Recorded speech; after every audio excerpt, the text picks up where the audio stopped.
What's going on, guys? I'm Jay the Black. Shout out to everybody that's tuning in. I want to talk about Patrisse Khan-Cullors. Apparently, she's now resigning from her leadership position at BLM. She was one of the co-founders. Amid controversy about her lifestyle and how she's been making millions off of the organization. She's been buying multiple properties, homes. And I did a video.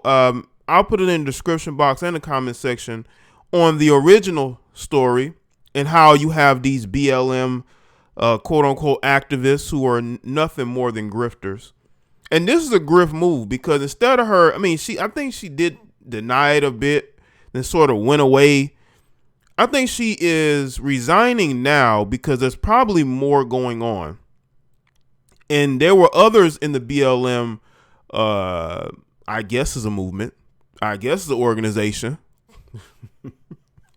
that are putting pressure on some type of investigation to look over, the finances. And I think that is one of the driving forces as to why she's now leaving. But of course, she wanted to leave on her own terms. But she's still, to me, somebody who used that movement to fund her lifestyle. And now, because she has been exposed, she has been found out, now she wants to run. Because it would not surprise me if they have more information on her, but they want to spare her. I believe they gave her an option. You can leave your position, or we can put this information out about you. And that's exactly what she did. And let me just say this, too, about these quote-unquote activists. It's one big grift, because a lot of these people don't even believe what they're saying. Because if you looked at the original meaning for the organization, they were against what a lot of melanated people actually stand for. People who are religious, people who are family oriented. They wanted to destroy all that, but they had to change it due to the scrutiny. That just shows you how fraudulent they were to begin with. They were a Trojan horse. This is an organization that is not even ran by melanated people. Melanated people they are basically put at the forefront, but they're not running it. This organization has already been co-opted. It's been co-opted years ago, and it's basically being used to funnel money to left-leaning politicians. And that is where Patrisse comes into play. And I believe that's how Patrisse has made a lot of her money. But let's get into this article from the NY Post. It says, embattled co-founder of BLM announced on Thursday she's resigning as executive director amid criticism over her lavish lifestyle. Patrisse Khan-Cullors, who's 37, who has been at the helm of the BLM Global Network Foundation for nearly 6 years, says she's leaving to focus on a book and TV deal because that's where the money is. She's going where the money is. A lot of these people are. You noticed it. I've noticed a lot of these black activists are getting sponsorship deals. You know what I'm saying? And they're being invited to award shows. They are building brands off of so-called activism. And the one thing I never see these people doing is actually being in these communities that are hit hard, especially by the CV. There's a lot of jobless melanated people out there, especially melanated men. The kids are not being educated. The homeless rate is skyrocketing. But they don't care about that. It's one big grift. It's a way to make money. They don't care about the people. This is proof. This woman put up no resistance. She got caught. I believe they gave her a choice. And she is resigning so she can focus on writing a book and her TV deal. That's what it's all about. It's about cashing out. And that's exactly what she's doing. Her last day with the foundation is Friday. I've created the infrastructure and the support, the necessary bones and foundation so that I can leave. Collier said, it feels like the time is right. Yeah, because you got caught out here living a lavish lifestyle while your people struggle.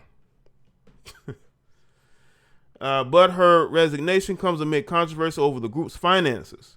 and Colliers' personal wealth, including an alleged real estate buying spree in which she snagged 4 high-end homes for $3.2 million in the U.S., according to the property records reported last month.